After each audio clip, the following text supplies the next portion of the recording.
Assalamualaikum warahmatullahi wabarakatuh dan salam sejahtera. Yang berusaha Encik Muhammad Bunyamin Hakim bin Abdul Muttalib selaku moderator sesi sidang meja bulat. Yang berbahagia Dr. Muhammad Arfan Najmi bin Muhammad Nordin, pakar perubatan dari Hospital Kuala Lumpur, dan yang berusaha Encik Muhammad Adam Muflis bin Muhammad Zamri, wakil NGO Sihat Tanpa Asap, serta para hadirin yang dihormati sekalian.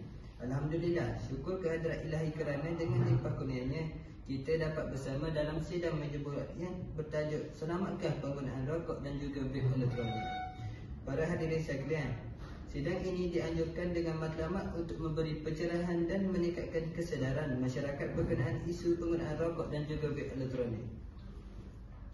Rokok dan vape elektronik kini semakin berleluasa, terutamanya dalam kalangan remaja. Oleh itu diharapkan perbincangan ini dapat membuka minda dan juga memberi manfaat kepada anda semua. Tanpa melengahkan masa, saya dengan segala habaknya mempersilakan moderator kita Encik Muhammad Bunyamin Hakim bin Abdul Muttalib dan juga para panel, iaitu Dr. Muhammad Arfan Najmi bin Muhammad Nordin dan juga wakil NGO Muhammad Adam Muflis bin Muhammad Zamri. Dipersilakan.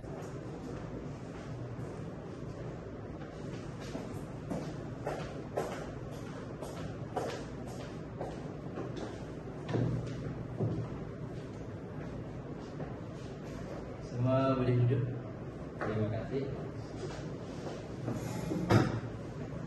Assalamualaikum warahmatullahi wabarakatuh dan salam sejahtera. Sidang meja bulat kita hari ini akan membicarakan topik yang kian mendapat perhatian, khususnya dalam kalangan remaja dan masyarakat umum, iaitu rokok dan vape elektronik selamatkan. Untuk menjayakan perbincangan ini, bersama kita hari ini ialah dua ahli panel yang berpengalaman. Yang pertama, yang berusaha Dr. Muhammad Arfan Najmi bin Muhammad Nordin, iaitu pakar perubatan dari Hospital Kuala Lumpur. Yang kedua, Encik Muhammad Adam Muflis bin Zamri, wakil NGO Sihat Tanpa Asap. Baiklah, tanpa memperlengahkan masa, mari kita mulakan pusingan pertama perbincangan. Soalan pertama saya tujukan kepada Dr. Arfan. Bolehkah Dr. Arfan? Boleh. Baiklah. Boleh doktor terangkan perbezaan antara rokok konvensional dan vape elektronik dari segi kandungan dan kesan terhadap kesihatan tubuh badan? Terima kasih atas soalan itu, moderator. Rokok konvensional mengandungi tembakau yang dibakar dan menghasilkan asap berbahaya. Vape pula menghasilkan wak daripada cair nikotin yang dipanaskan. Walaupun vape tidak menghasilkan asap, ia masih mengandungi nikotin dan bahan kimia toksik seperti formaldehid dan logam berat yang boleh merosakkan sistem pernafasan. Baiklah. Terima kasih Dr. Arfan. Soalan seterusnya kepada Encik Muflis. Ya. Baiklah Encik Muflis, apakah pandangan Encik Muflis terhadap penyebaran penggunaan vape dalam kalangan remaja zaman sekarang? Baiklah, terima kasih. Remaja kini lebih tertarik kepada vape kerana bentuknya moden dan baunya menarik. Tambahan pula, ia senang dibawa di mana-mana sahaja. Seperti yang kita dapat lihat pada hari ini, murid-murid pada sekolah rendah lagi, mereka membawa rokok elektronik ini seperti membawa di dalam beg dan di dalam kotak pensel dan sebagainya. Namun, mereka sering terpedaya dengan anggapan bahawa vape atau rokok elektronik ini lebih selamat. Hakikatnya, ketagihan nikotin tetap berlaku dan penggunaan berterusan boleh menjejaskan kesihatan fizikal dan mental. Baiklah, terima kasih kepada panel 1 dan panel 2 terhadap jawapan yang sangat tepat tadi. Setelah kita mendapat pengenalan terhadap rokok dan vape elektronik, jadi apa kata kalau kita menelusuri dengan lebih lanjut terhadap isu perundangan dan sosial dalam isu ini? Baiklah, isu ini juga mempunyai kaitan rapat dengan aspek perundangan. Saya akan tunjukkan soalan ini kepada panel yang kedua, iaitu Encik Muflis. Baiklah Encik Muflis, adakah undang-undang yang sedia ada mencukupi dalam membendung penggunaan vape dalam kalangan masyarakat? Baiklah. Undang-undang memang telah diperkenalkan. Contohnya, larangan menjual kepada individu bawah umur. Seperti yang kita dapat lihat pada hari ini, budak-budak bawah umur 18 tahun sudah boleh membeli rokok elektronik ini dan vape ini. Hal ini dapat membimbangkan masyarakat kita kerana anak-anak kita masih di bawah umur dan masih kanak-kanak muda, dan ini membahayakan kesihatan mereka. ramai yang tidak perasan tentang hari ini, namun penguatkuasaan masih lemah. Penjualan secara dalam talian ini dan di premis tidak dilakukan begitu sahaja. Baiklah, terima kasih kepada panel 1 dan panel 2 terhadap jawapan yang sangat tepat berkaitan dengan rokok dan vape elektronik tadi. Setelah kita melihat kepada pengenalan terhadap rokok dan vape elektronik, apa kata kalau kita menelusuri dengan lebih jauh ke dalam dengan isu ini, dengan melihat terhadap isu perundangan dan sosial terhadap isu ini. Baiklah, isu ini juga mempunyai kaitan rapat dengan aspek perundangan. Oleh itu, saya akan bertanya tentang isu ini kepada panel yang kedua, iaitu Encik Mukhlis. Baiklah Encik Mukhlis, adakah undang-undang yang sedia ada mencukupi dalam membendung penggunaan vape dalam kalangan masyarakat zaman sekarang? Baiklah, terima kasih moderator kita pada hari ini, Encik Bonyamin Hakim. Baiklah, undang-undang memang telah diperkenalkan. Contohnya, larangan menjual kepada individu bawah umur. Bawah umur ini apa? Bawah umur ini adalah umur di bawah 18 tahun. Sudah dibenarkan untuk membeli vape? Tidak, undang-undang kita tidak buat sedemikian. Namun segelintir ibu bapa telah tidak perasan tentang hal ini. Anak-anak mereka pergi ke kedai ataupun 7-Eleven membeli flavor-flavor dan pressure-pressure vape yang berbahaya. Namun penguatkuasaan masih juga lemah. Kerana itulah benda ini berlaku. Penjualan secara dalam talian juga boleh berlaku zaman sekarang seperti dalam aplikasi Lazada, Shopee dan sebagainya. Anak-anak kita tanpa kita sedari dan pantau, mereka telah membeli bahan-bahan rokok elektronik ini secara dalam talian tanpa kita sedar.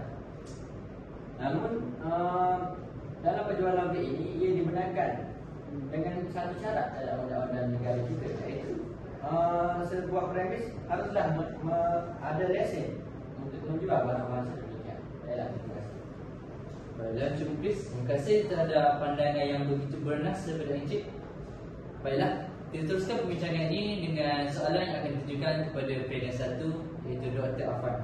Baik Dr. Afan, pada pendapat doktor, adakah pihak kesihatan bersedia menangani peningkatan kes berkaitan vape yang sedang berlaku pada zaman sekarang? Untuk pengetahuan hadirin dan hadirat sekalian, kami pihak hospital sentiasa menerima lebih banyak kes seperti sesak nafas dan radang paru-paru berkaitan penggunaan vape. Sistem kesihatan kita bersedia, tetapi memerlukan pendekatan pencegahan seperti pendidikan awal, bukan sekadar rawatan selepas kes berlaku. Baiklah, setelah mendengar apa yang dibicarakan oleh panel 1 dan panel 2 kita, seperti yang Encik Mukhlis katakan tadi terhadap penjualan vape dan rokok elektronik yang dilakukan secara online yang tidak mempunyai pantauan yang baik daripada pihak berkuasa menyebabkan isu tersebut terus berlaku. Serta pandangan Dr. Arfan yang mengatakan terhadap pihak hospital yang sentiasa bersedia dalam menerima kes yang berkaitan dengan vape ini. Okey, kita teruskan dengan cadangan daripada panelis. Baiklah, kita akan mulakan dengan panelis yang kedua, iaitu Encik Mukhlis, untuk memberikan cadangan terhadap isu rokok elektronik dan vape. Baiklah Encik Mukhlis, silakan. Baiklah, dalam masalah rokok dan vape elektronik ini, kita harus mencadangkan beberapa langkah untuk menangani daripada ia terus merebak pada anak-anak muda di luar sana.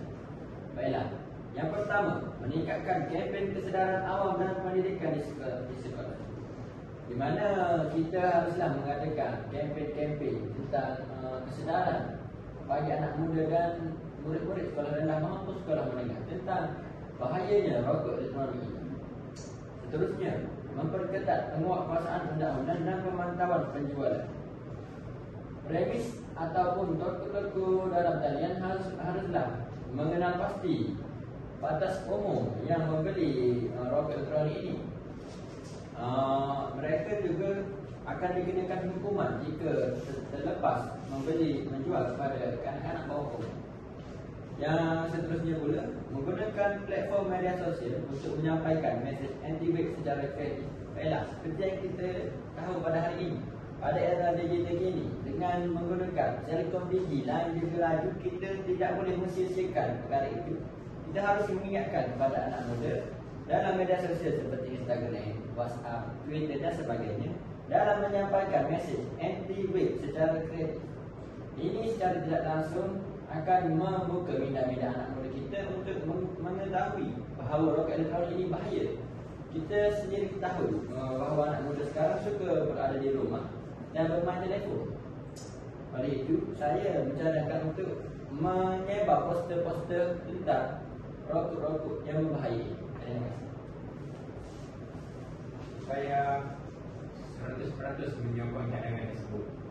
Tambahan pula, saya rasa kerajaan perlu menyediakan kemudahan rawatan dan kaunseling untuk mereka yang sudah sakit. Contohnya, kalau isu dadah kita ada pihak AADK. Jadi, untuk isu rokok elektronik dan vape, kerajaan perlu tubuhkan satu agensi seperti AADK juga. Dan dengan yang kedua pula, saya rasa kolaborasi antara KKM, sekolah, NGO dan ibu bapa perlu diwujudkan. Hal ini supaya anak-anak muda yang masih bersekolah dapat pendedahan tentang bahayanya rokok elektronik dan vape. Cadangan yang ketiga adalah melatih guru sebagai ejen penyebar maklumat kesihatan di sekolah. Sebagai contoh, di sekolah sekarang kita ada mata pelajaran pendidikan jasmani dan kesihatan. Jadi guru-guru boleh menerangkan tentang vape dan rokok elektronik melalui mata pelajaran tersebut. Baiklah, terima kasih kepada kedua-dua panel terhadap idea yang sangat bernas tadi. Jadi kita dapat memperoleh 6 idea yang sangat bernas, iaitu 3 daripada panel 1 dan 3 daripada panel 2. Terima kasih atas perkongsian yang sangat berwarna daripada para panelis. Jelaslah bahawa vape bukanlah alternatif selamat kepada rokok, sebaliknya membawa pelbagai risiko kepada kesihatan dan kesejahteraan masyarakat. Dengan itu, perbincangan kita tamat di sini. Saya serahkan kembali kepada pengerusi majlis. Terima kasih diucapkan kepada moderator serta para ahli panel atas perbincangan yang begitu bermanfaat dan menyeluruh itu tadi. Sidang meja bulat ini telah membuka ruang dan pemikiran kita untuk menilai sama ada sejauh mana bahaya rokok dan juga bahayanya vape elektronik terhadap kesihatan serta masa depan generasi dan masyarakat kita.